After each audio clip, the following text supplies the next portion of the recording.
We are recording. Right. Welcome back to the 10 Pence Arcade podcast. And there is no business like show business. Hey, welcome back, me old bald-headed biscuit muncher. You all right, love? How you doing, son? I'm all right, thank you. Yeah? Yeah, what you been up to? Oh, What you been up to? first off, it's apologies time. Apologies time. This is the 10 Pence Arcade podcast, by the way. Oh, yeah. Yeah, it serious. is. Sorry, yeah. Serious now. Yeah, it is a 10 Pence Arcade podcast. It's serious. It's now been going since 2014, so we're on 16 years. No, we're not. Really? 10, 12 years. Wow. You haven't aged a bit, my old friend. I haven't. My beard's got a bit whiter. Yeah. And I've got less sense than normal. You've got a lot of cobwebs on you around the bones. Yeah. That's me sideburns. You like them? Do you like them, love? They're all right, aren't they? Right, this is apologies time. Apologies time. I missed score submissions from Buttons and Basil the Sane. I've added them to the high score table. I don't know what I was doing on Saturday. I blame the heat because it was so flicking hot in here. So that's what I did. So apologies to Basil the Sane and Buttons Scott. Thank you for your patience. You are now on the high score table, and I shall rectify it in future. Good. It has been extremely hot. I mean, I haven't even turned an arcade machine on. Well, this week I have, but over the last few weeks, nothing's been on in there, mate. It's just been too hot. Yeah. You know, the room's great at holding the heat in and keeping the cold out, but as soon as you plug everything in, it just warms up so much. It's just unbearable. So, yeah, not a lot of arcade games being played at the moment. Yeah, I don't know if I said on the last one, I was like going into the main room because it was too hot in here. It's got a bay window, so it gets all the heat and all the cold, depending on the season. But yeah, God, I was so hot in here, and I can't. So I had a fan going on and all sorts of things, so I didn't really play much. But it did cool down towards the end of the day. Yeah, it is a bit cooler than it has been. Right. So go on. You've done a video. Yeah, I made a video. Shaun's that, mate. I enjoyed that. Shaun's arcade video. I've instead of paying like 75 quid or £85 a month for Power Director, which was really good, but that's just too much stuff to get my head around. I just didn't need it. So I got the free one on Windows called Clip Champ. Sorry, what is this? An editing suite? Yeah. Sorry, yeah. All right, you haven't got an iPhone? No. You can get iMovie for free on that. Yeah, so this is just basic stuff. You can dig into it. I've been using iMovie for 14 years. I edit all my movies, all my videos for my channel. I film it on my phone, I edit on my phone, and I upload it on my phone. And I've been using iMovie all those years. How'd you do it on such a little screen? Well, you get little eyes. Little eyes. Scale down to the size. Do That's they? all yeah, it's smaller. No, I mean, it's so basic. I say I don't take long on it. Sometimes I can take. If it's a game room tour, it takes me longer because I've shot a lot of footage. But generally, you know, for this hobbyist stuff that I do on my channel, it's pretty straightforward, and I can edit it at work. You know, in the van when I've got nothing to do, I'm just having a break. I can just sit there for 5-10 minutes, just editing it down, doing a rough cut down to what I need it to. And yeah, it's great. It's served me well over the years. I wouldn't want anything more. I wouldn't want more stuff to deal with because it's just too much. Do you know what I mean? I think I had that with the Power Director. It was just so overfacing. Do you want transitions and do you want like beautiful subtitles and different things going on? I thought no, no. Cut and paste, mate. Yeah, so that's what I did. Yeah, so I'm pleased with that. And I'm not so pleased. I went to Play Expo Glasgow, by the way. Really enjoyed that. Didn't know you were going. I didn't know Yeah. you were, mate. That is pretty damn cool. I've never been to the Play Glasgow. Is it big? Yeah, it's a decent one. It's inside the Brayhead shopping centre, and it's a place called Brayhead Arena. It's like a running. There's a running track around the outside, all chairs around the outside, and Did you ever run? no, Oh, I tried to, but I was tripping over yeah. all the arcade machines. I said Yeah. in my video. Yeah. But yeah, so that is in the middle, and I said on my video, I haven't been here since 2018, 19 when I was helping James RGP with the loading and offloading of the vehicles. But of course at that time I was 13.5 stone, so I could put a sack truck under a cab and lift it back. Yeah. And now being like, I'm 11 stone now, trying to, Oh, yeah, jeez. trying to Nothing of you. Just Trying- skin and bone. trying to lift a cab. I tried it a couple of years ago. I can't counterbalance enough weight No, to if lift it the cab. pulls you over with it. No, just can't lift it. Just can't lift it because all the weight is in the front and the monitor is in the front. So I was yeah. But a good event though, right? Brilliant. Yeah. Yeah, I loved it. Lots of talking as normal. On the way to this recommended kebab house that Victor recommended, we stopped at Victor and Tori's house. It's very good actually. Thank you very much, you two. I was in the rush hour traffic. I was going to turn right as a car at me up bum. This woman was cutting me up, like going to go in my lane. So I pulled over. I thought, all right, I'll go over this bit of grass, just get past her. But on this bit, it wasn't a bit of grass. There was a boulder on the grass, in the grass, or a pole. I haven't worked it out. And I whacked straight into it. And I carried on. I couldn't see the car screaming off. You know, it's my fault really. But I've thought about it loads of times. I could have slammed my brakes on the bloke behind me. Maybe you've hit me. I don't know. But Right. so I just went round the corner, hit this bollard, and damaged the front wing. There's a proper big dent in the front wing. Oh, mate. So I've had to have that repaired. I have a whole new wing, and a bit of the bonnet needs a bit of touching up, and the door needed a bit of leveling. It must have knocked it out of a sink or something. You're a bit reckless, really, aren't you? Yeah. You're a reckless driver Yeah. or weekend warrior. The amount of driving I do, I should have slammed my brakes on, but you don't, do you? You think, I can just scoot past her and this little grass verge, but it wasn't a grass verge. It's full of nastiness. It's full of a pole or a boulder. So I've had to get that repaired. That wasn't cheap. Oh, God. That's not good. But it's good to see Vic. How's old Vic doing? He's good, thank you. Yeah, it's just been. You're on Substack, aren't you? Are you on Substack? I'm only on Substack for him. Yeah, yeah. I don't go on it for anything else. But I did catch up with his trip to Japan. Yeah, that's good, isn't it? Yeah. Actually, it was a bit of an influence there because I've gone out and brought something on what he's picked up over there. So we'll get to that in the pickups bit. But yeah, he looked like he had a fab time. Yeah. Thank you. What was the standout cabs at the Play Expo? Any or pinball? Well, there was one pinball, which was, hang on, the new June one, people were queuing up for that. Yeah. There was like the Metallica one, new Metallica, I think. That's the trouble with getting on them, isn't it? Yeah. You just can't get on them. Queues for ages. But one that I thought was good was called Merlin from Turner Pinball. And it was a charity pinball, putting £1 in. And it was for a cancer charity. And you know John Budd passed away recently. Yeah. Like a legend in the community. He passed away. He had cancer, and I didn't know that. I just thought he was like ill. But he had cancer, so you put £1 into this little box, and they put it on free play for you. So I played that, the Merlin pinball. That was good, and a few others with Mrs. 20 to 5. Also played. What did I play? Oh, Xevious. Yeah, lovely.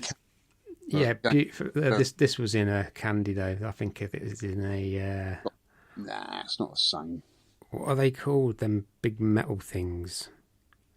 Back end of a car. He's got 2 of them. I'll remember in a minute. Yeah, it's in one of them. But I swear in my head off at Xevious. like point blank kills and coming up behind you and swearing I swear I lost my bag with it. And at Play Expo there was that Verizon, the Vectrex one that I played in, where was it? I think it is last year. No, it was the year before, wasn't it? Revival. Yeah, I played it at Revival. Yeah. He's making a sequel to that. Is he? Yeah, and I can't wait. I don't know, he's gone a bit quiet for a while, actually, whether he's still working or not, but it's probably my favourite game on the Vectrex, to be fair. Great game. Yes, it's very easy to get into. Very easy to get into, shoot 'em up, and very, very fluid. Not so keen on Xevious, though, I have to admit. No. I love having it, but the game just gets... The music tires me. It's tiring music, irritating music. Yeah, it's it introduced the ground fire and the scrolling screens. It was groundbreaking, really. There was loads of like clones after it. So what you been playing, mate? What have I been playing, or what have I been up to? What have you been up to? Yeah, I've been on holiday, mate. I've been down to Dorset for a week. Lovely down there. Oh, I saw some photos. Yeah, lovely. Yeah, it's beautiful. I mean, we were lucky with the weather. It's just been amazing. But we rented a little cottage in Seatown. There's nothing there really except a pub, the old Anchor pub, which we were literally right next to. The pub owned the cottage. So we're sitting outside the cottage and you can see the pub and everyone's eating outside. It's all lovely. And we go to order our food and he said, oh, you need to book because we're full up tonight, but I can bring the food to you. And I thought, oh, great. So we ordered the food and just sat on the patio next to the pub in our cottage. And it was lovely. The food was amazing. The beach is quite pebbly, which I struggle with because if you've got sandals on or flip-flops on, the stones just get in amongst them and then you end up just walking on stones inside your flip-flops, which is agony. Right? And then you go and take them off and it's times 10 agony. Right? And then it's like a deep but a steep slope into the sea. And you can, when you're coming out, it's like all the stones just sort of concave around your feet, and you struggle to go uphill. And it was. I want to swear, right? I'm going to swear. It was bloody agony, right? I hated it. I'm not going back in there again, right? And it was freezing cold, absolutely freezing. But the kids went in there and we had a lovely time, mate. Loads of lovely walks up to the Golden Cap, which is the highest point on the south coast, I think. It's the Jurassic coastline. So we did loads of fossil hunting, come back with loads of fossils of Annamites and stuff like that. Had a wander around Bridport, which is a lovely town. They had a vinyl shop there, which I had a mooch in, picked up some great vinyl in there. And yeah, just had a lovely time, mate. Just a really nice break for me. I needed that. Well, we all did. So that was good. And I also went to pick up my Stargate Cabaret finally. Ooh, nice. Yeah, I went up to, where did I go? I think it was Leeds. Was it Leeds or Sheffield? Somewhere up. I think it was Sheffield, actually. I had to pick it up from a warehouse. It was about 3.5 hours there, 3.5 hours back.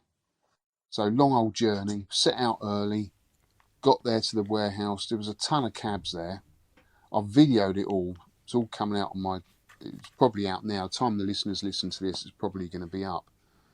But I did a little walk around of all the cabs that had just arrived from the USA. And there were some fantastic games in there. Boot Hill. I haven't seen a Boot Hill. But actually, the last time I saw one was actually Arcade Club. They had one in their warehouse. And that was a few years ago. I don't think I've ever seen it on the floor in the Arcade Club. So I haven't actually played Boot Hill since I was a kid. It's just one of those games I remember fondly. And remember seeing everywhere in the arcade back in the day. It seemed to be everywhere with Space Invaders. Just one of those games I remember being at the fair, at every arcade, and used to love old Boot Hill. Do you remember it? It's very similar to Gunfight. Yeah, I think I played it at Galloping Ghost when we went in 2023. I think they had it. Or what's a sequel? There's a Well, I think that is the sequel to Gunfight. gunfight. Yeah. Gunfight came before. Well, you had Sheriff, then you had Gunfight, and then you had Boot Hill. What's the one with the cactuses? Is that Boot Hill? Boot Hill, yeah. That's the one I was playing then, yeah. The order. And it's on Space Invaders hardware, so the sounds are quite similar. Beautiful cabs, got the half mirror in there and the black lights, just super cool. I'd love to play that again, just for nostalgia, bring back a bit of my youth. So that was cool. Got the Stargate back here and did a video on it. It's running the original board set, which is all working. I am going to put a J-Rock in it, but I haven't had time to do that. So I can still play Defender.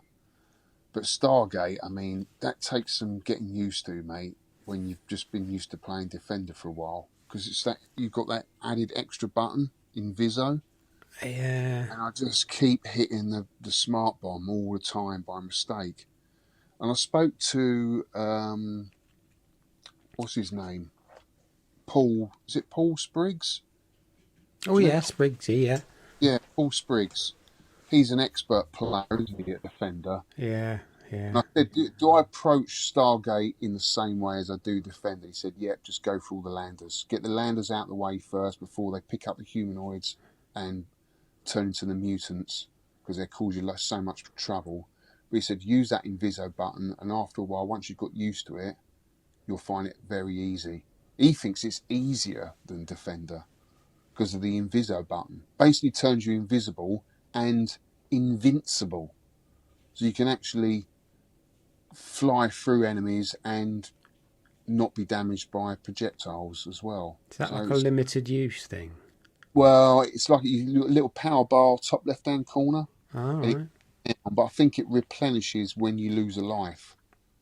And you lose a life a lot. So you might as well bloody use it. Do you know what I mean? It's a bit like, you know, the warps in Juno First? You get 3 warps per level, don't you? It's not per life in Juno First. So they're quite generous with the warps in Juno First. Can't remember, I think so, yeah. Yeah. And I just see, actually, talking of Juno First, I know I'm going off topic here, but I just see Mr. Berserker put up a video of he just done a run on Juno First on YouTube, and I think he's got over 20 million on it. I watched it this morning. I thought I'll end up skipping this, but I didn't. I think it was over an hour long of gameplay, and I just sat there watching it for ages. I don't normally do that, but I thought, God, he's really nailing it here. I think I've got 2 million on it, 2 or 3 million. I'll have to check my sidekick score. Yeah, you got a good score, didn't you? I always thought up 600,000's my top. I thought that was good, but you can get in the zone with that game, can't you? Yeah, it takes a while, but you can, yeah. You can get in the zone, and the lives just keep adding up, don't they? Yeah, yeah. 20 million. But yeah, anyway, sorry, off topic. Back to Stargate. Great game. Really enjoy it. It's just going to be one of those games that I've got to play it enough to stop thinking about the controls and then just think about the game. It's a little bit like when you're starting to learn to drive. You know, there's so much in the car to remember, changing gear, brakes, indicators, everything. And you've got the road as well, that it takes a while before you forget all about the controls in the car and you can then concentrate on the road. It's the same with Stargate and Defender. You've just got to put the time in so you know, your hands know where everything is, that then you stop thinking about the controls and then you can just start thinking about the game. And that's when your gameplay level will go up. And I've just got to get to that point with Stargate because it's just a great game, Shaun. I love it. Every game is different. It's just a perfect risk reward. Yeah. And just staying on this, right? I've just seen today that Play Expo Blackpool have just announced that Eugene Jarvis is going. Oh, excellent. Yeah. So this might be the first Play Expo I'll ever go to. I might go to that. Might take my marquee up there and get it signed. Cool. Yeah, I go to. I think I've been to every one since about 2012. Play Expo Blackpool. I've never been. Because it's close to me, isn't it? Yeah, it's close. Yeah, it's a long way for me. Up north. dark, dingy, raining. Just dark. You know when the World Cup was on, wasn't it? So, Yeah. but we got there, and like obviously, it was like 21 degrees and sort of a bit of rain. And Vic says, "This is it. This is Glasgow weather." He says, "Brilliant, 21 degrees. You're like 32 where I live." Yeah. Yeah. Baller. But then it's bloody freezing in the winter, though, isn't it? Oh yeah. And miserable grey. And everyone eats fried Mars bars. Yeah, that's what they live off. We just lost all our Scottish listeners. Goodbye. Sorry. Bye. See you later. Right. What games have we been playing? Right, yeah, I've said this already, haven't I? Sorry, yeah.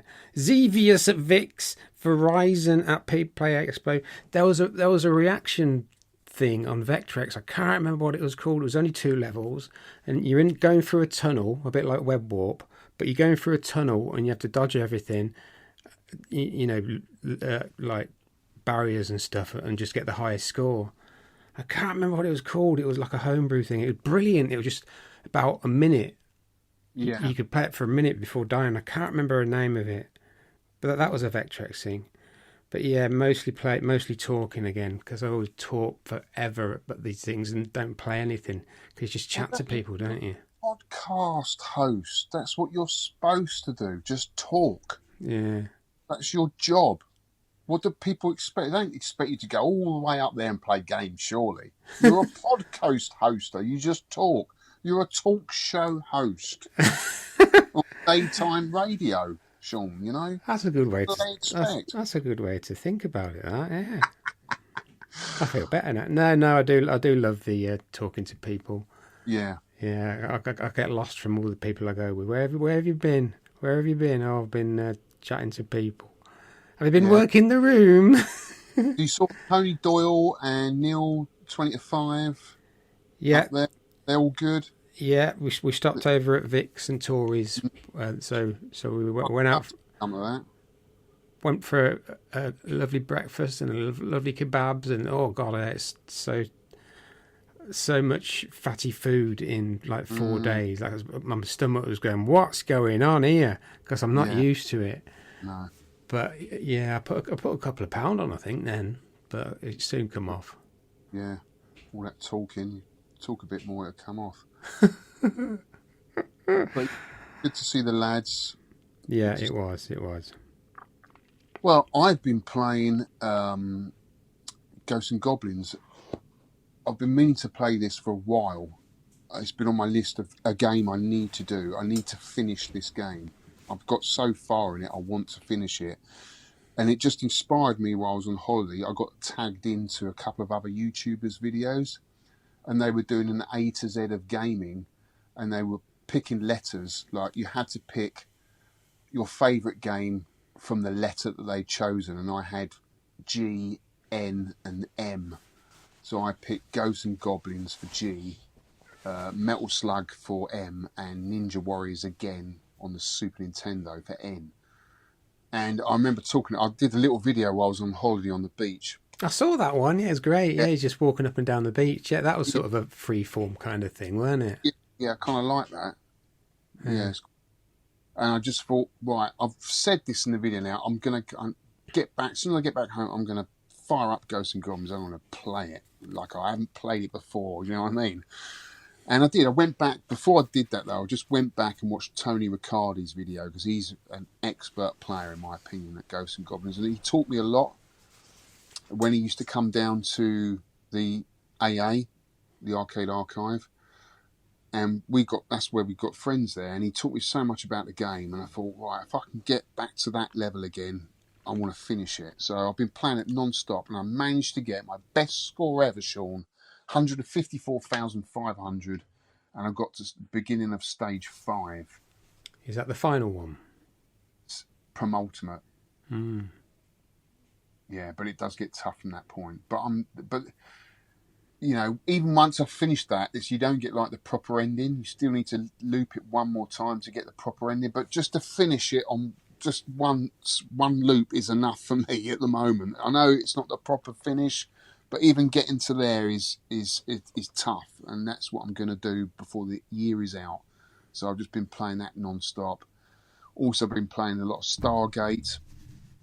And the other game, the modern game that I'm playing, is Baldur's Gate 3, which I'm absolutely loving. I think I mentioned it last time in the podcast. It's basically turn-based Dungeons and Dragons. It's everything Dungeons and Dragons is in a video game. So I'm absolutely in love with it. It's awesome. Great game. It's tactical turn-based Dungeons and Dragons. So they're the 3 games that I've been playing. And unfortunately, I didn't have chance to play this month's game, which I'm absolutely gutted about.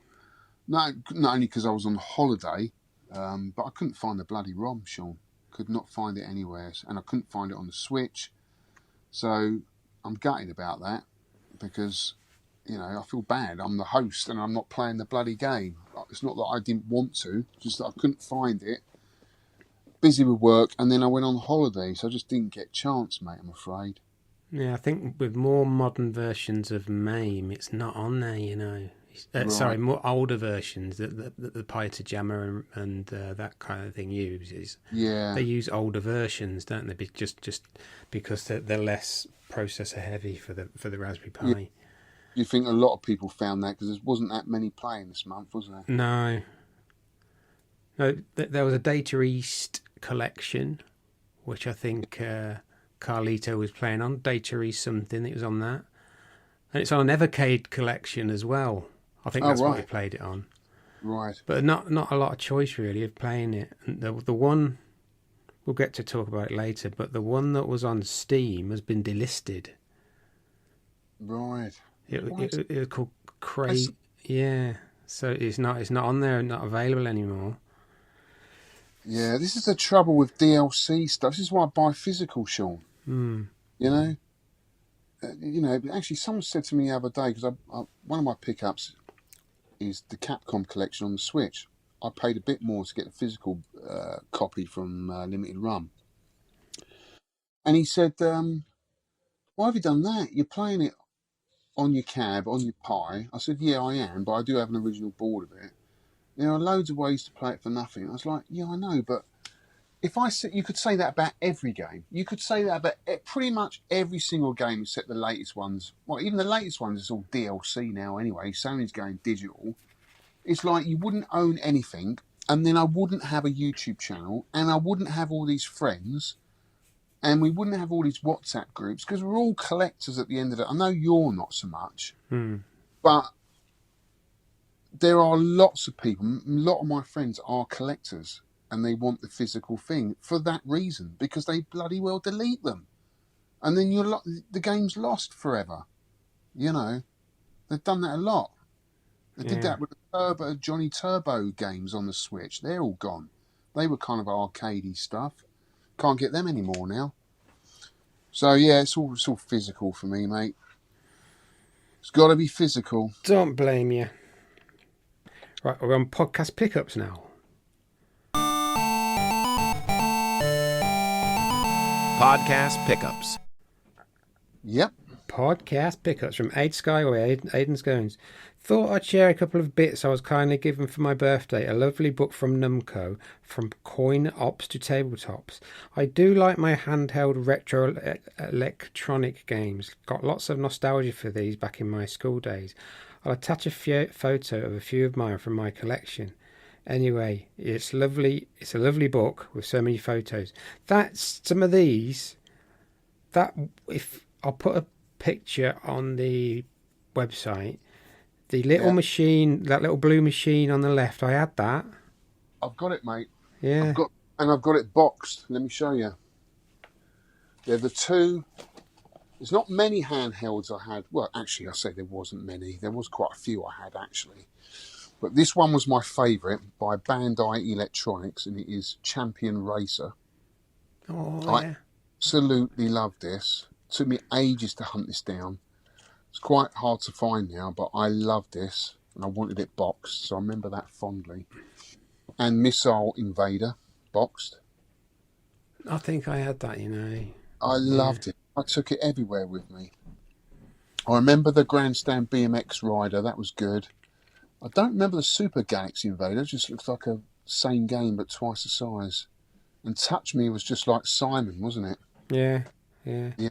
That book I'll have to get, because I remember having, the other two I had was Astro Wars, Firefox, which was my favourite, Caveman. and Caveman and Scramble. They're the ones I had. So I had quite a lot, actually. That's all I had. I don't remember having only... And I had the Puckman little LCD one as well. The round one. Not the round... I know the one you mean. No, mine was just small rectangle, not LED, LCD. So it was like a Game & Watch kind of display, crystal display. But yeah, that lovely pickups there, Aid. It reminds me, mum and dad used to work in a transport cafe, and at the weekends he used to do like a sale out the back of the cafe, and he used to buy a load of stuff in and then sell it. And he always had these handheld games, and he'd always give me one. So I got quite a few of them. So I got the Puckman, I got the Caveman, I got the Firefox, all for free. Astro Wars. He just give them to me. So I actually got quite a few of them. I didn't, obviously, you know me, I don't keep them. But I got, you're limited by the gameplay on these things, but you get so good at it. But some of them are actually quite good. Some of them... Astro Wars, was that the one that very Galaxian with the concave convex? That's it. That's a good game. That's incredible for what it is. Yeah, and Caveman is a great game. Yeah. They are playable. There's a lot that aren't. And a lot of them are just kind of clones of. And I think there's even one's Defender. How can you play Defender on that? But yeah, I would imagine I'll have to get that book, actually, and have a look through. Yeah, that looks cool. He said it brought back great memories to me, mate. And my mate got me a homebrew NES game, which was a mouthful of a game. Changeable Guardian SIDEKICK. Well, it's a great little horizontal shmup, and it's hard to believe it runs on the old NES.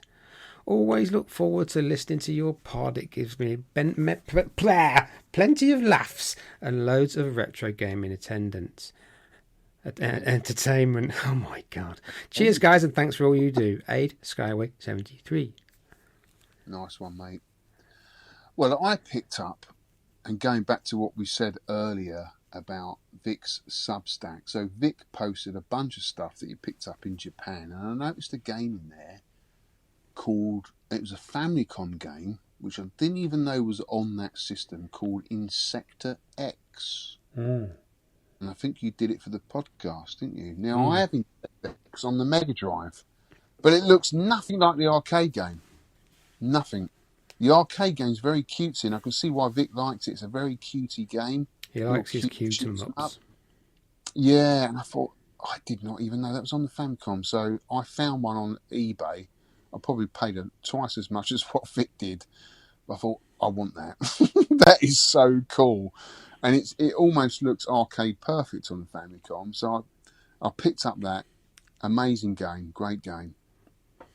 Also picked up the Capcom collection, as I said earlier, on the Switch. I picked up, two Van Halen records, Fair Warning and Van Halen 2. Guys, you probably don't know, I am Van Halen's probably biggest fan. I'm a huge fan of Van Halen. I have been since 1984. And when I got into Van Halen, they'd already been around, 10 years? And I got the tail end of them, and then the lead singer left, David Lee Roth, and then Sammy Hagar came in, which I wasn't a huge fan of, to be honest with you. I was always a David Roth guy. So for me, I love the David Roth era from sort of 1977 to 84, when Eddie Van Halen was he was changing the guitar world. He changed the guitar world. He had such a distorted, dirty guitar sound. There was nothing else like Eddie Van Halen when he came out, and the two albums that I picked up are just unbelievable albums. I love them so much. I've been playing them so much. They're absolutely brilliant. I already had them, but my copies are so chewed up because I used to have a hamster in a cage, that used to be next to my record collection, and I didn't realise at the time that he was chewing away through the cage at the edges of the vinyl and using the paper chewed up in his mouth for bedding. So when you go through my albums from back in the day, which I've still got, they've got this huge, like, gnawing bite chunk taken out of them. The records are right. Well, the records are not great. They are a bit scratched. And I thought I need to upgrade them. So I managed to find these lovely records in that shop in Bridport. And they're the German press as well. So they've got different inlays. So I was well chuffed with that. You actually get some artwork inside, whereas the English press didn't have that. So yeah, I was really chuffed to get that. I'm such a fan of Van Halen. Such a great band. So yeah, there's my pickups, dude. Right, let's go to shout-outs. Friendly shout-outs. I'm going to give a shout-out to Neil, Tony Doyle, and Vic for a great laugh and some good meals out at Play Expo and Glasgow. And a big thank you to Vic and Tori Marland for letting us stay at their Glasgow mansion. It's not a house, it's a 4th-floor mansion. It's a Victorian mansion. No, it is quite big, but yeah, it's lovely. It's lovely. It's water. I want to talk about the Glasgow water. You don't drink when you have a water in a restaurant. If you say tap water, it's fine because it tastes gorgeous. You know, you don't need to filter it or anything. And I got this new body lotion, right? And it was nice and creamy. And I was putting it on in the morning.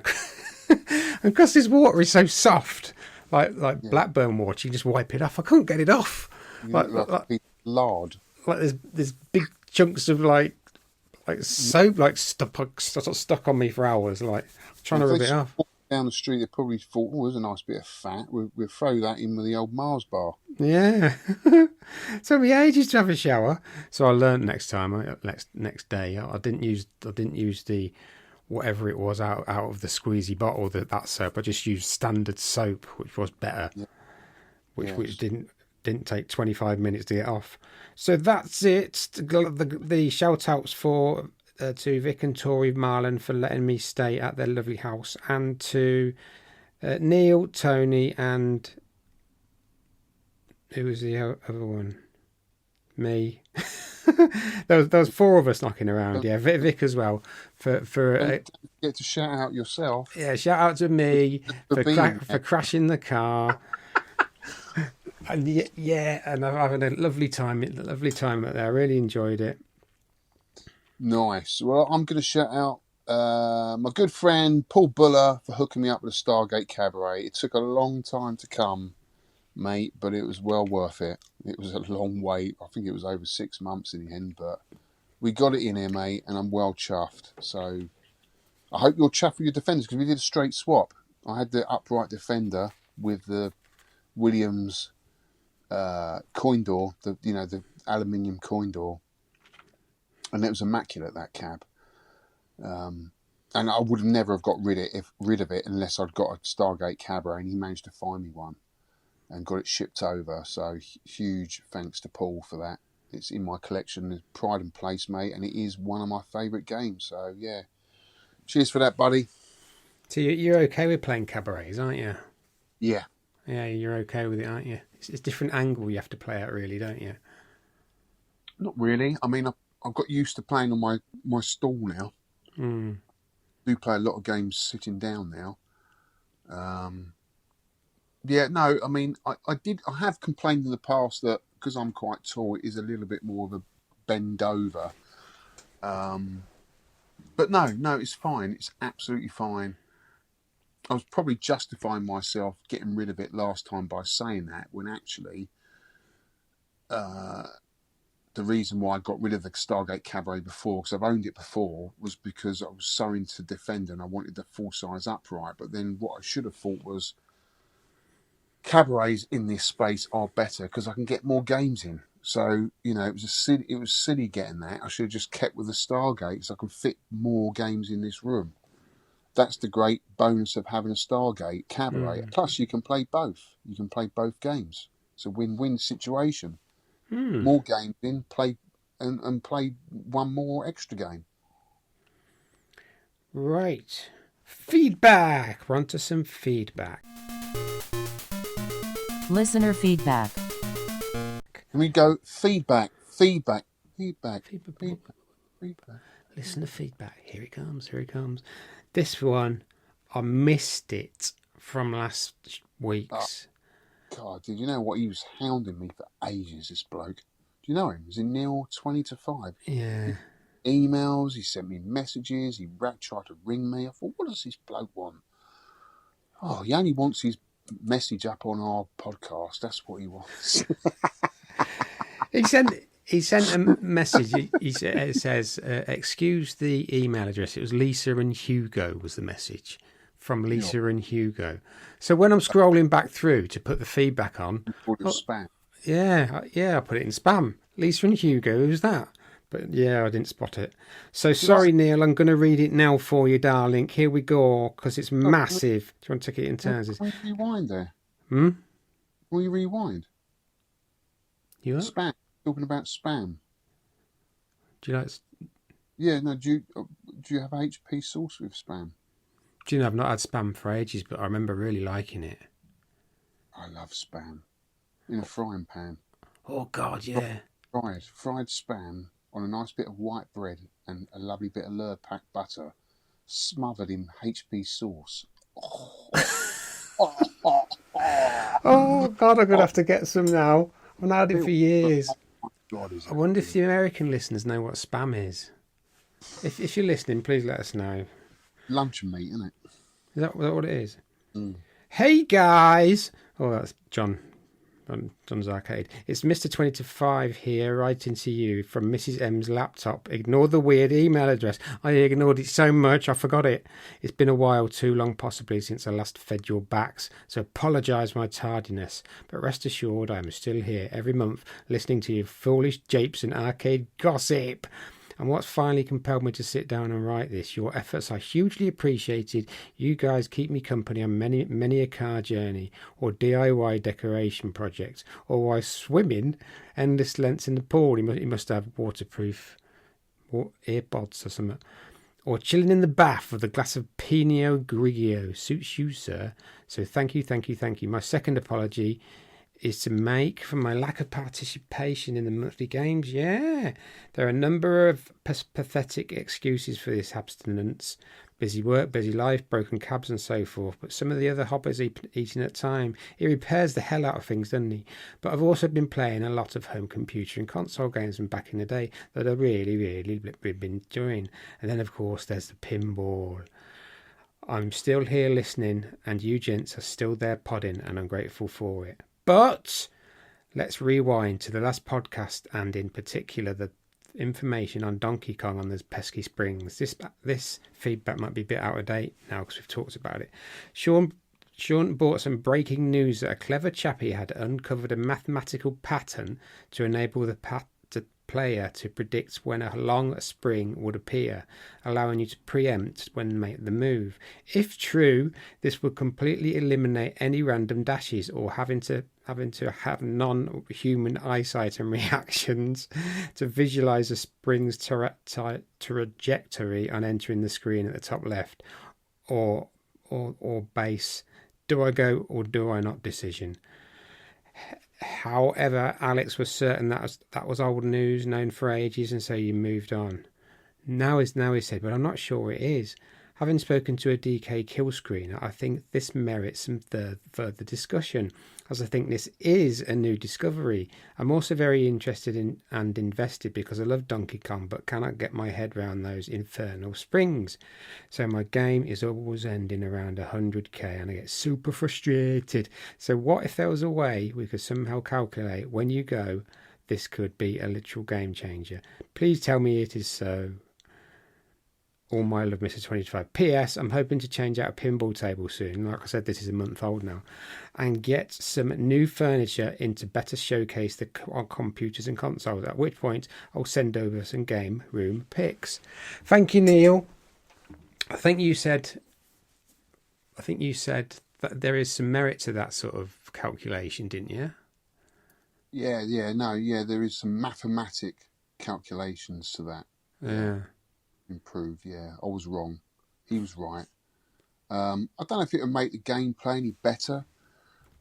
I think it's great finding secrets and bonuses in a game, but I think when you get that deep into a game, I think it kind of takes away the charm of them a little bit.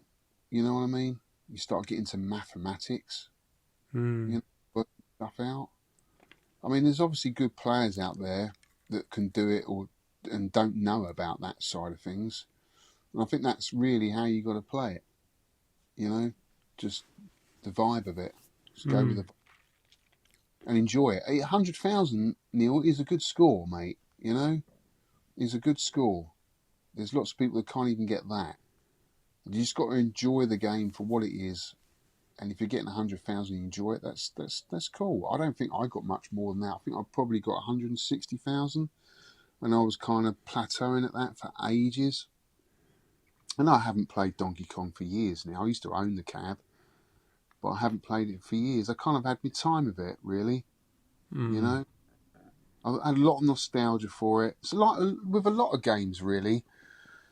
You have your time with them, and it's nice to rotate and move new stuff in. Like he's saying here, he's moving a new pinball in. There's nothing wrong with that. It is like having one PlayStation 5 game forever. No one does that, do they? You know, just having one cab forever. You want to swap them out, change them about, keep things fresh in the arcade. At the end of the day, that's what operators did. You know, moved things around once kids stopped playing them. Yeah. You know, I've actually even think that I love my setup here now, but I'm thinking maybe next year I might swap a game out. You know, I still quite fancy having a pinball. That's still there. It's just the cost of them. You know, they're just so bloody expensive. But I'd love to have one. You've seen the new Sonic one, Sonic pinball. I've heard about it. Oh, cool. Is it? Yeah. That would really well in there because it's a vid game as well. Yeah. So yeah, still, but you know, could I warrant putting down $8,000 on a game?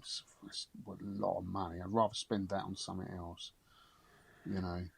Yeah, and that's just the basic model, isn't it? Sometimes. Yeah, exactly. So maybe if someone can loan one to me again, but I'd have to move something out of here. But anyway, that's that. Next up, we got Mark Happy Dude. I have found the perfect tea bag for you, Mr. Shaun Holly. Yorkshire tea, malty biscuit brew. Have you tried that, mate? No. No? Well, I think it's got custard creams in it or something, isn't it? You need to get it. Let's have a proper brew. Yeah. No, not for me. I don't like tea and I don't like dunking. Okay. I'm in the minority, I'm afraid, with that one. Thanks, Mr. Happy Dude. Biscuit brew. Let's have a proper break. I'll zoom in. 40 tea bags. Ooh, 40 tea bags.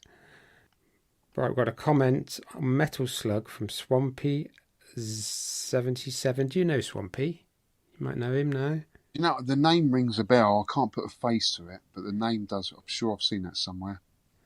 I really enjoyed that game. I think he's on about Metal Slug. Been listening to the podcast for years now, and when Vic left, I feared the end. But it's going strong, and you guys are still smashing it. Whoop, whoop, whoop, whoop, whoop, whoop. Promise to try and put more scores in from now on, so you don't think I'm dead. All the best, lads. Mr. Swampy. We didn't think you were dead, mate. We just didn't think you existed. We got one from J. Ping Barber, creator the 10 pence AI outro music. Ooh. Ooh. Hello, he says. Hope you're all both well. After hearing Alex slagging off AI in previous pod, I just wanted to explain why I made the outro song with AI. I wanted to have a daft laugh making a song, but you really don't want to hear me sing, and I can't play an instrument. A mate of mine gave me access to a Suno account, so I just wrote some words and AI did the rest. I fired it off to you because I hoped you might find it amusing. We did. I loved it. The point.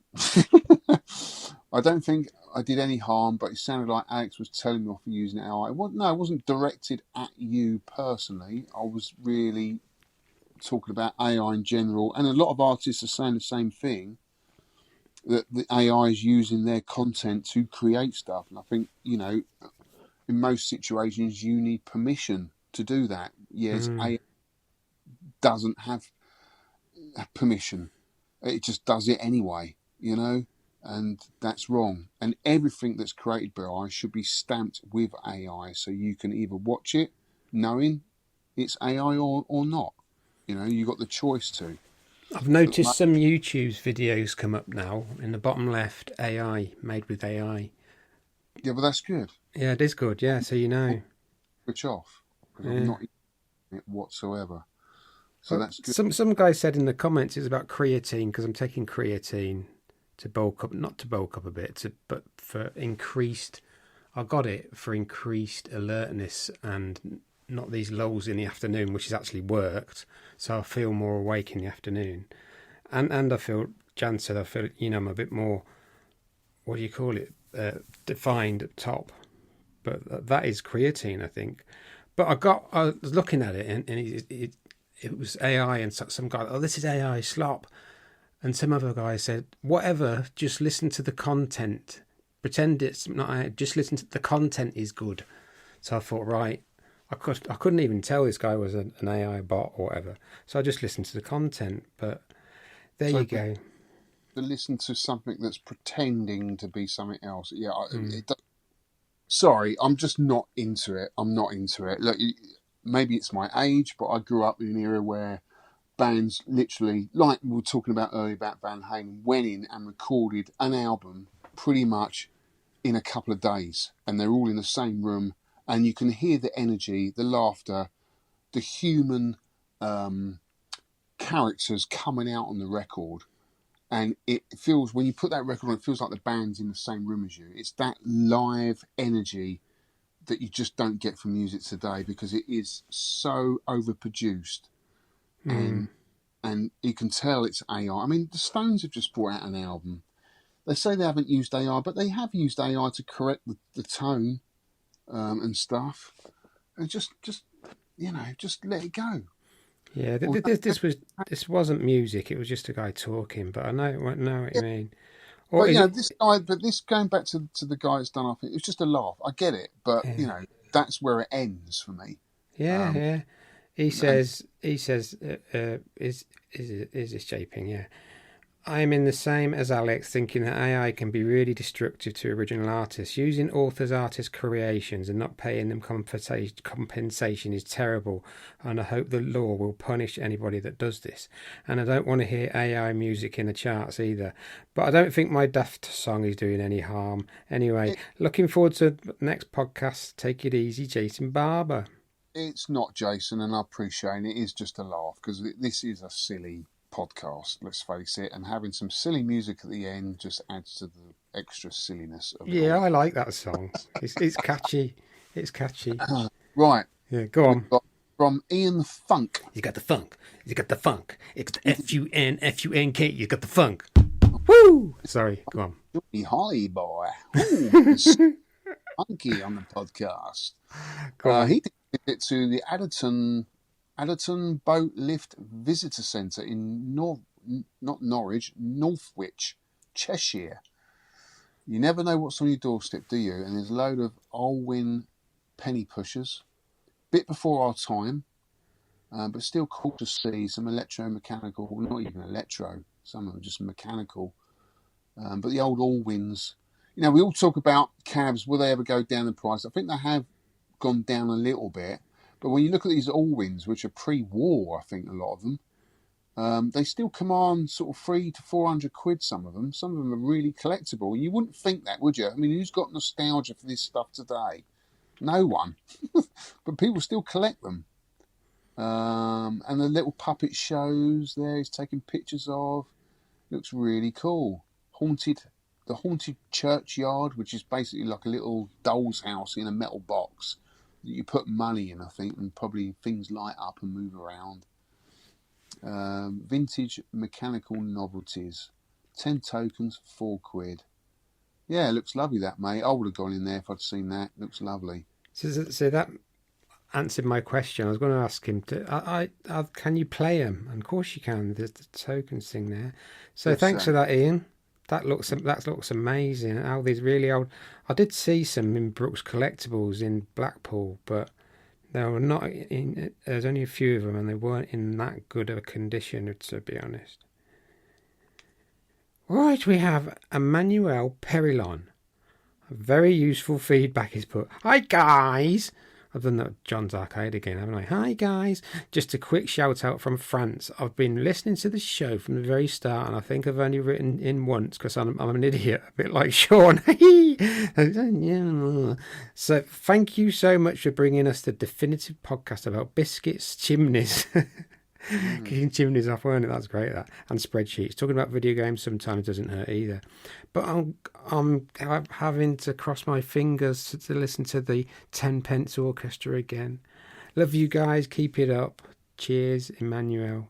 What? I don't know if the 10 Pence Orchestra will be back, you know. No. I don't know, maybe. Some things are just dead in the grave, mate. Yeah. Best stuff left dead and buried. Yeah, all covered in lard. Corin lard.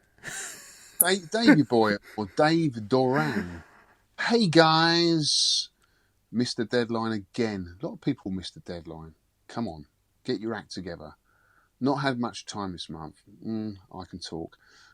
Been watching your videos though, guys. Watching them. Do we do videos, Shaun? Yeah, you do. I've done one. Yeah, I suppose I do. Shaun, I saw you. Oh, yeah, of course you did. Shaun, I saw you're one of the Play Expo Glasgow. It wasn't great. It was great, wasn't it? Was really impressed by the variety of home consoles and micros. Got a chance to play some rare beasties like the Virtual Boy and got a book signed by John Romero. Who hasn't? What a nice guy. I also picked up Gynog for the Mega Drive, which I love as a game. Yes, my mate Scott talked about that in his game room tour, one of his favourites. Would have loved to have bumped into you, but I was there on the Saturday. Think your vid was Sunday. Maybe next time. Cheers, Davey Boy. I was there on the Saturday. I was there for both days. And we got some more feedback from Ed Skyway. Always sniff out an old arcade wherever I'm away. Found these on the second floor of an arcade in Creech. You've got the new Iron Maiden pinball. I think that's Deadpool at the back, is it? Can't just see. Yeah, Deadpool at the back. 2 Stern pinballs. Deadpool's very well thought of. And you've got some loads of. Yeah, so this is of my YouTube channel. Yeah, brilliant. Podcast. We got Big Him. Another awesome podcast. We need more ghost stories, Shaun. You told a couple of ghost stories last time. Scary stuff, mate. Yeah. We got Charlie Cat. Always in the mood to listen in on what my pal Al has to say. Great way to enjoy my supper to go along with your upload of a man. Cheers, Charlie Cat. Peter Richard, another great episode. Enjoyed the builders' stories a lot. Hilarious. Glad you liked some of the LPs. I was a big fan of Marillion from the 80s to the 90s albums. They are still going today, but I prefer their older stuff. Yes, and I will do a pickups video showcasing those soon, Peter. Just got a couple more vids to get out first. We got TTEZ3HR. Love the podcast. I agree with you, Alex, about Sony discontinuing physical media. I don't know what will happen if your hard drive comes full and you have to delete games to make space. We'll lose games when Sony doesn't want to support it anymore. It's nice to have physical copy. 100%, mate. Couldn't agree more. And then we got James, Retro Import Gamer. Great show as always, chaps. Keeping me company while I'm playing Game Room Tetris. He's moving his games room. Cheers for that, James. Right, let's move on to Biscuit Review. Biscuit Review. Biscuit Review. I love about you. Biscuit Review. This is Sugar Butter Tree Kit Kat from Japan. Vic had it on his dining room table. He says, these are minging. And Tori said, these are minging. So me and Tony had one. And I quite liked them. And they're obviously a Kit Kat with a bit of bit of a different, a white chocolate Kit Kat, but with a Yeah. bit of a taste twist. But we liked them. We liked them. Nice. But you won't get these in Asda Kids. You have to go to Japan. Sugar Butter Tree. Look it up. I'll put them in the show notes. You might be able to import them for like £19 a box. Yeah, not worth it. You never know, if they're popular, they might come over here anyway. Yeah.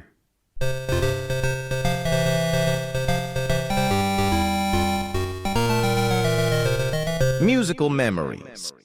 Right, we've got musical memories from May 1994, which is this month's game. The year and month that came out. What sort of memories do you have from that era, Shaun? Well, Yellow. I was well into me Yellow. I think they had a golden era for a few albums. I think this was the start of it. This is the Zebra album, released in October 94, but a single from it called Do It was released in May 94, so that's good. Yeah, I listened to it. It's quality. It's got the dreamy soundscapes ones. It's got the beats.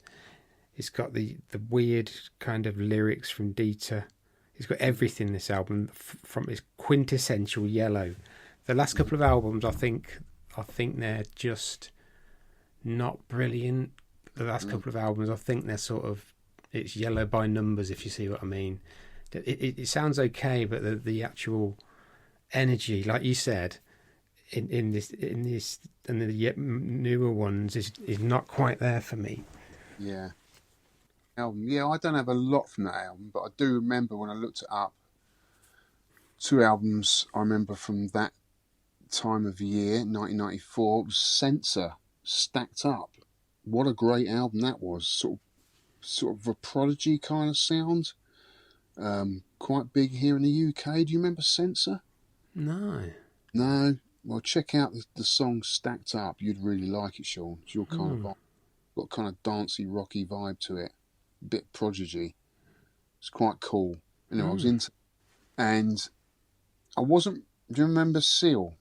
Yeah. The song "Kiss from a Rose," a really huge hit for the guy. I wasn't really into him, to be honest with you, but I was at the time doing a lot of clubbing. I was going to a lot of industrial rock clubs around London, in North London, and I met this girl, and I was dating this girl, Sophia. I don't know, about a year, I think, around about that time. And she was the ex-wife of Ed from Jesus Jones. Do you remember the band Jesus Jones? Yeah. They did the song International Bright. Yeah. Real. I've seen them live, Jesus Jones. Have you? Yeah. Yeah, so anyway, I started dating her, and then she threw a party at her house on the other side of London. Anyway, I turned up there. God, how old am I now? I'm probably about, I think I'm around about 24, maybe 25. So I had long hair and backwards and forwards all over the place with work and all sorts of stuff. Anyway, I turned up this party.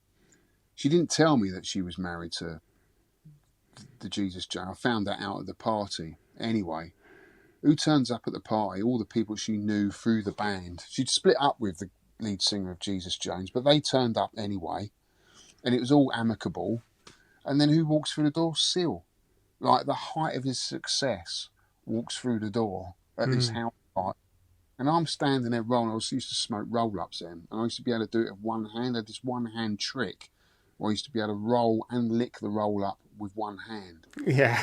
He saw me do that. A bit like an old cowboy, you know. Yeah. I learned it off a guy on the site once, and he showed me how to do it. And he saw me do this, and he come up to me and said, "Well, do you mind rolling me one?" And I did it like that, and he said, "Very impressive." And he stood there, and we chatted for a while, having a cigarette together in this house party. It was mad, absolutely mad. Never forget that. So yeah, it's my memories from 1994. Good times, man. Yeah. Good times. 1994. I'd moved up here, moved up to Blackburn. I'd met my wife by that time, I think. 93, 94, yeah. Yeah, I think so. Yeah. Yeah. So, let's move on to... Feature Game Review.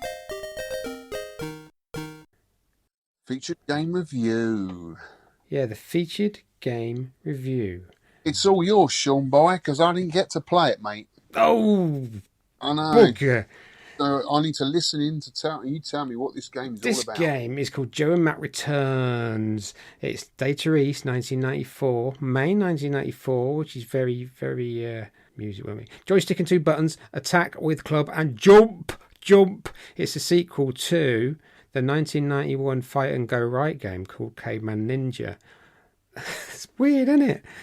The only thing that links that game is the characters Joe and Mac, because this is a platformer. Single screen with similarities to a 1990 Turplan game called Snow Brothers, Nick and Tom. I've looked at a play through Snow Brothers, and it's a lot more finicky. You have to build a snowball before the big baddies come, and then you can throw it. This one, you can just bag up to 3 guys, and then you can throw them. Oh, hi, mate. So the gameplay or game mechanic is the same as Snow Brothers. Is that what you're saying? It was similar, yeah. I don't think I would have liked it anyway then. I'm not keen on those type of games. Snow Brothers was a podcast we covered in September 2015. The main objective of the game is to eliminate all enemies on a level in order to proceed to the next. Joe and Mac attack by swinging their clubs to hit the ground to create a small shockwave which stuns enemies. Stunned enemies then can be captured and stuffed inside a sack, which players can toss at other enemies. The more enemies, you can get 3, I think, in a sack and no more. The larger the sack becomes, and the more it will roll, and the more baddies it will kill if you get it right. In addition, if you're at the top of the screen and you can roll it down the screen, you get mega points. In addition to enemies, the level will also have tied cave women that the player can rescue. Once rescued, the cave women will drop various items before leaving, from regular food items to various power-ups. If the player, I've done this, accidentally hits the cave woman, she will push you off the platform and move off in a huff. You can hit her by accident. While the cave women are usually visible, they will sometimes be hidden at a specific spot on the level, requiring the player to roll a sack and then there's lots of hidden bits. There's extra stages too. I'll get to that. This is tips from Aid Skyway, right? Fellow gamers, I've struggled on a game to get a 1-up because there's no 1-ups in this game on first extra stage. I'll explain the extra stage in a minute. Get everything off the screen except for the last enemy. Make sure you haven't got the stone wheels power up.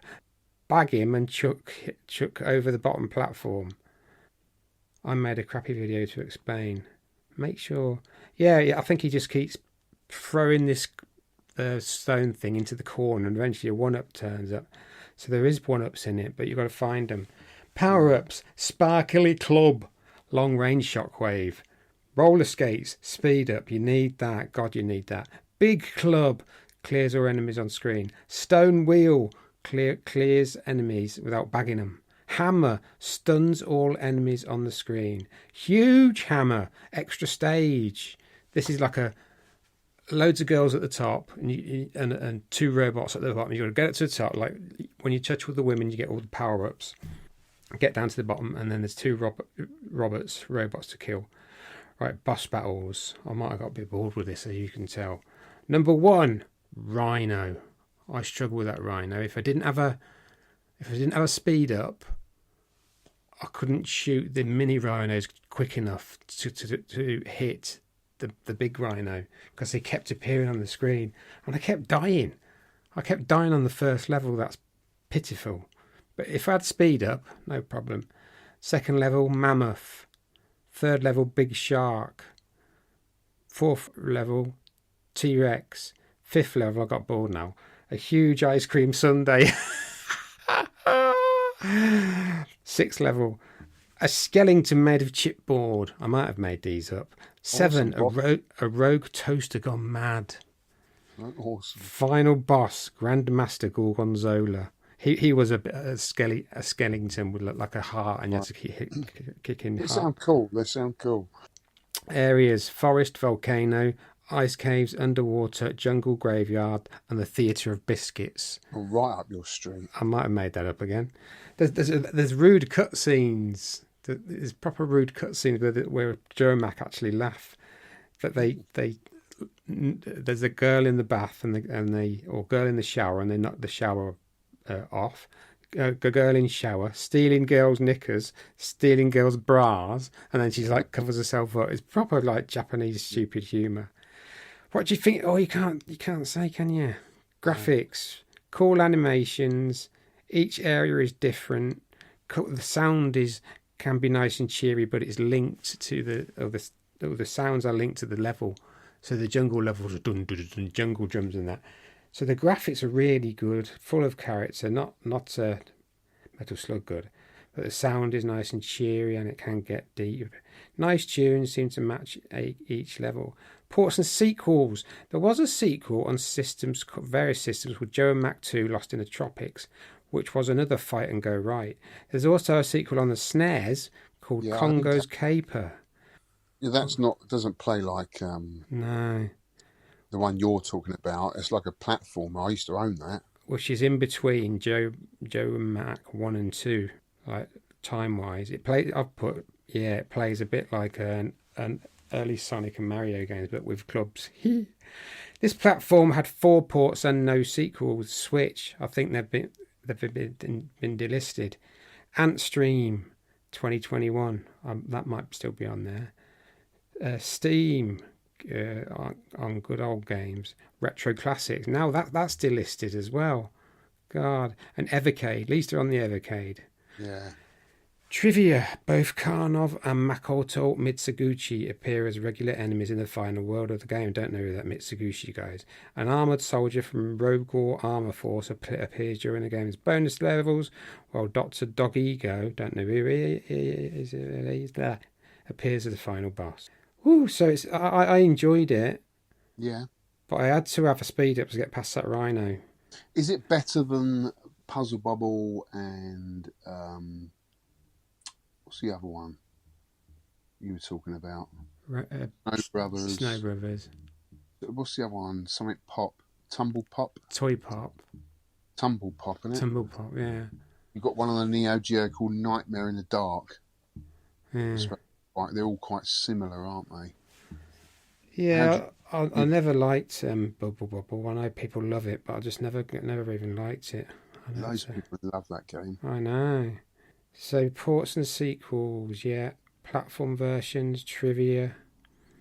So that's the game. I liked it. I like the cool animations and every area. There's areas you can pick. Like there was volcano and like fire and that.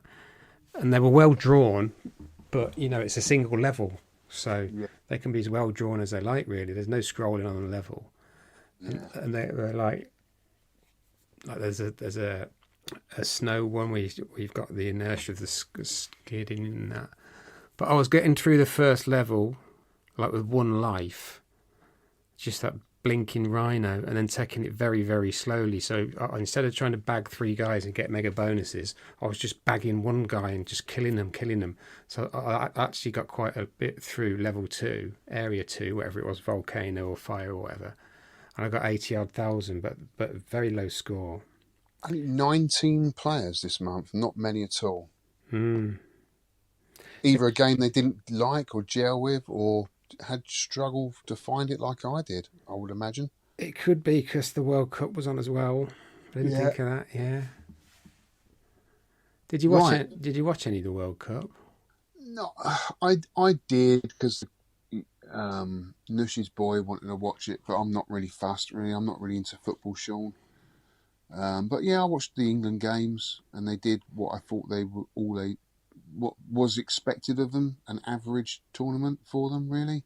But saying that, they got further than they've ever done before. But everyone complained about them, didn't they?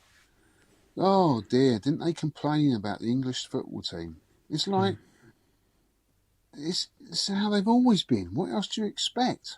They're not the best. They never have been the best. They're an above average team. And they got as far, or got further than they've ever done. Give them credit where credit's due. Stop moaning about it. At the end of the day, it's just a game. Yeah, I didn't watch any of it. I watched the highlights of it when it was 6-4 to France, because I watched 10 minutes of it because that sounded like fun. Yeah. So I watched that bit. But I'm not interested. Just not interested. No. I don't think it helped that it was in America as well. I think it would have been better if it's in Europe, being held in Europe. It's just a better vibe about it, I think. Anyway, enough of that. I'm not talking any more about football. Let's get on to the scores, mate. High score countdown. High score countdown. We've got 19 players this month. And at 19th is Sal Bug, 1 point with 13,000, is that? 400. Yeah. Not much to say about this one. It was okay, but I'm not going to add it to my favourites folder. Mr. Messi with 19,000. He did say something funny. I've lost it. Go on. John, 49,020. Ponder, 70,300. Brian Haribo, 73,040. Has that one more go about it. Not in a fun way, but more in an infiltrate. I can't say the word. Infuriating. Infuriating. Thank you, Shaun. Infuriating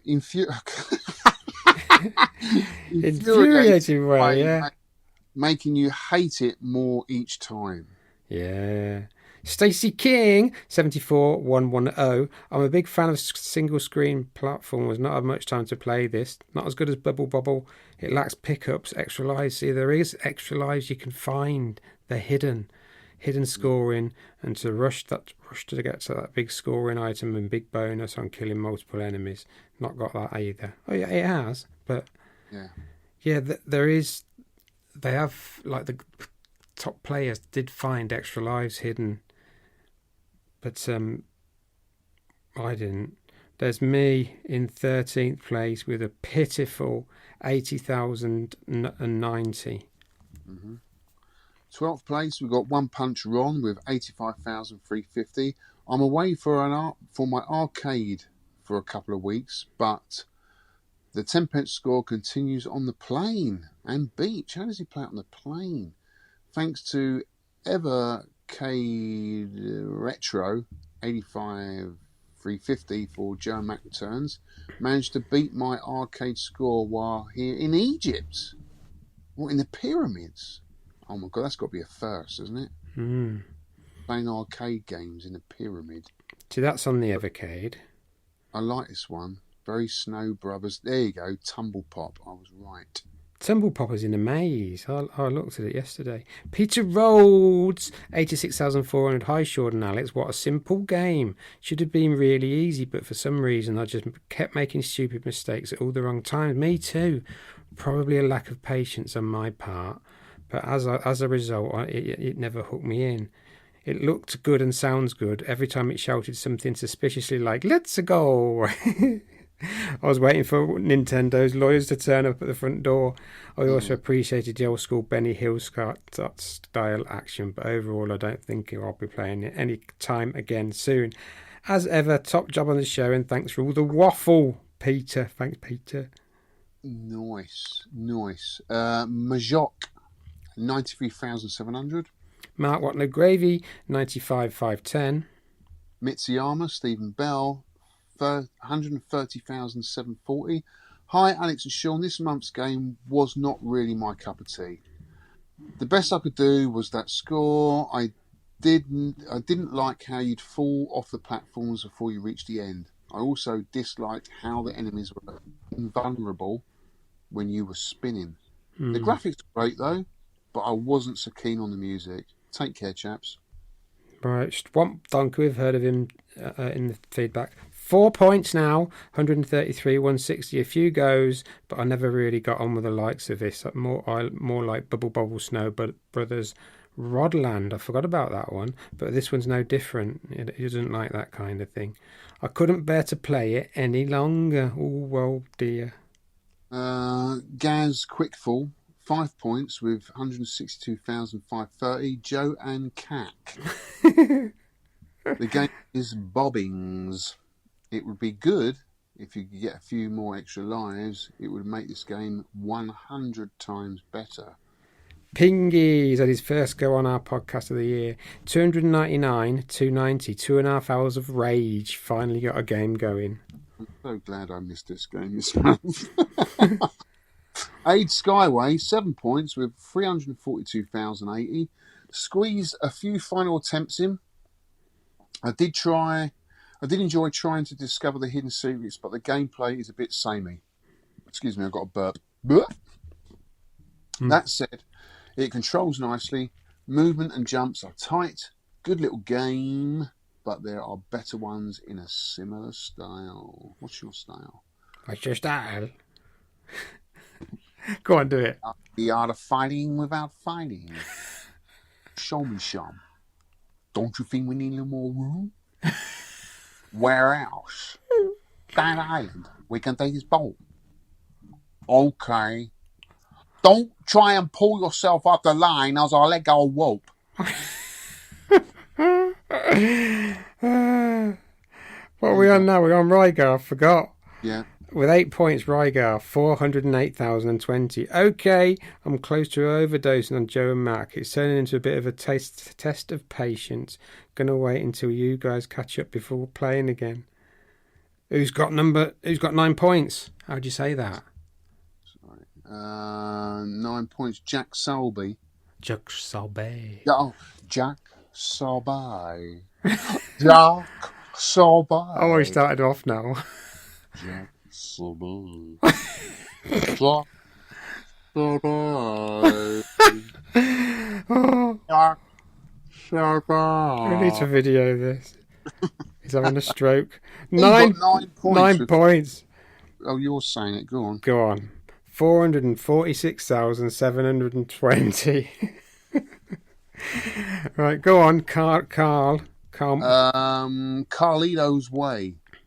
Carl Moore. 10 points. Top of the pops with 495,850. What a fun game for this month's. The 10 pence score challenge. Could have done with another week though, so I could finish it off. Managed to reach level 5 just this once. Ended up on the boss stage. This is final score. Well done. Well done, Wow. lad. Not one. Well, no, Mr. Berserker, he couldn't find the ROM and he couldn't get it working. He's got a cab with about a Neo Geo cab thing with about 500 1,000 classic games, a load of SNES games, but that's not in there. So he'll have to play with his old school like joysticks and stuff. Yeah. But he couldn't find it, so he's not put a score in. So the overall lead standings, Carlito, I think Carlito is a new Rygar, you know.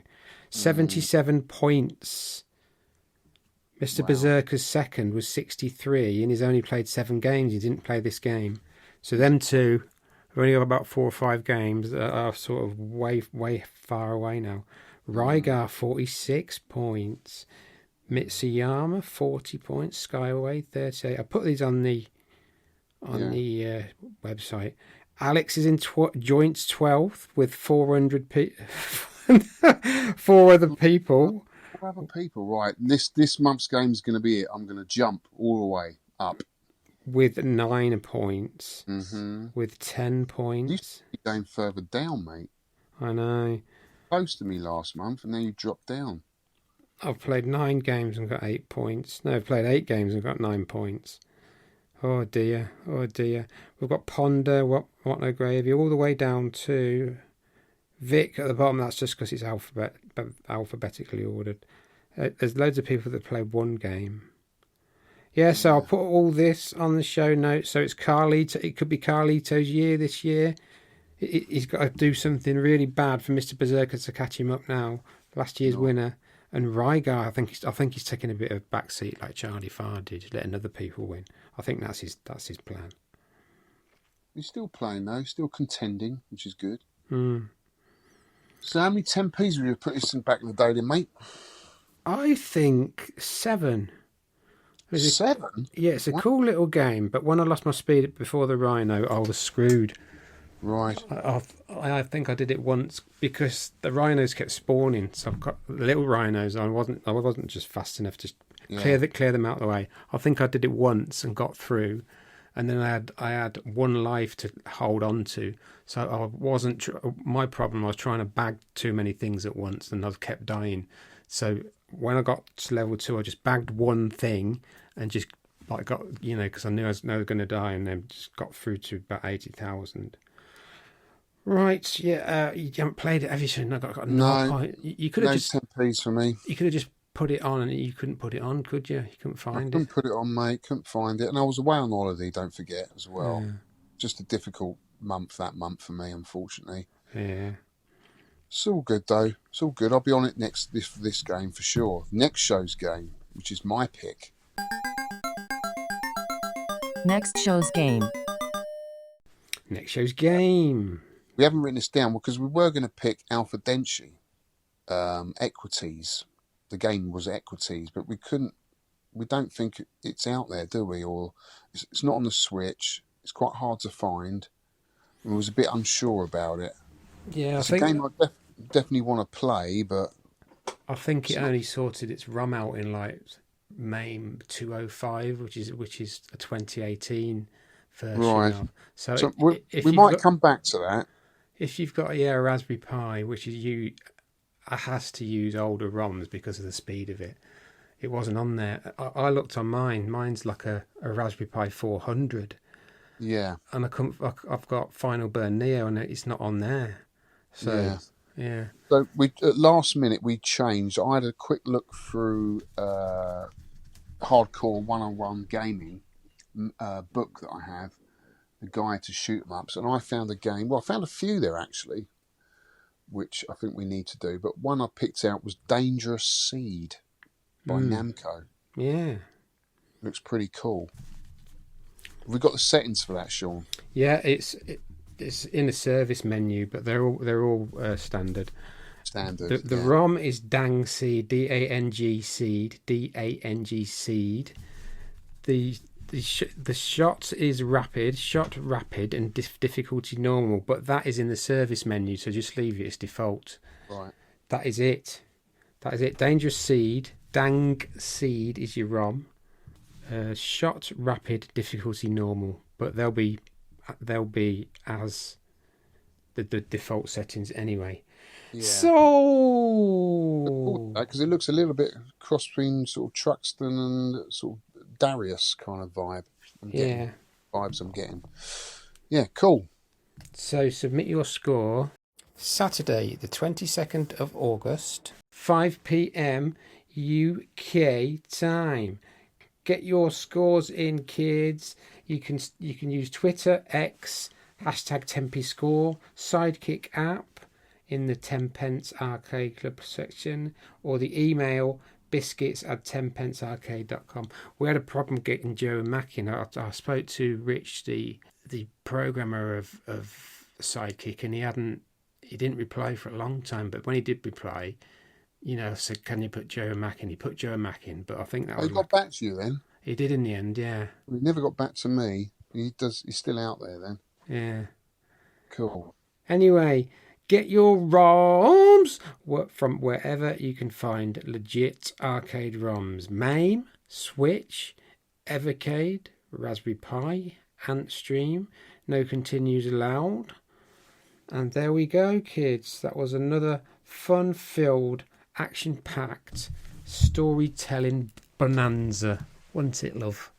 It was show business, mate. Show business. No, great podcast, mate. Thanks for doing that, and thanks for everyone that's listening. Enjoyed that one, as always. Always enjoy doing his podcast. Look out for future videos from Mr. Shaun Holly on his YouTube. He is back. He's back making videos, aren't you, Shaun? I am. Yes. I think so. I might do one. I'm in 25th of August. That is the What week you should before. do? Why don't you do like gameplays of the Game of the Month? That'd be really good on your channel. You reckon? You should Yeah. do that. Yeah. That'd be great to see you playing them and your opinions on them.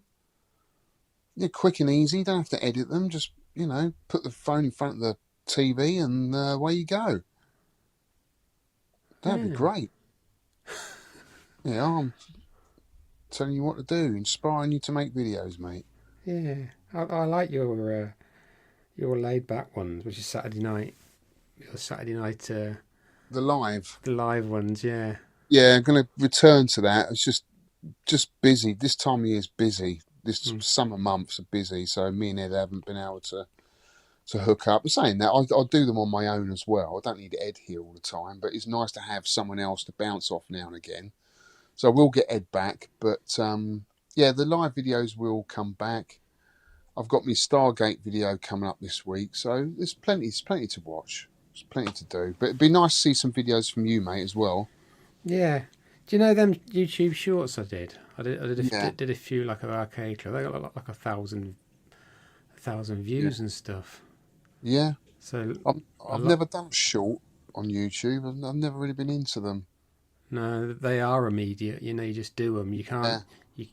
You can download them and then mess with them. That's what people do to make professional shorts and then re-upload them.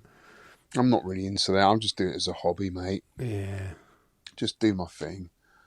But you got to do whatever you enjoy doing at the end of the day. Yeah.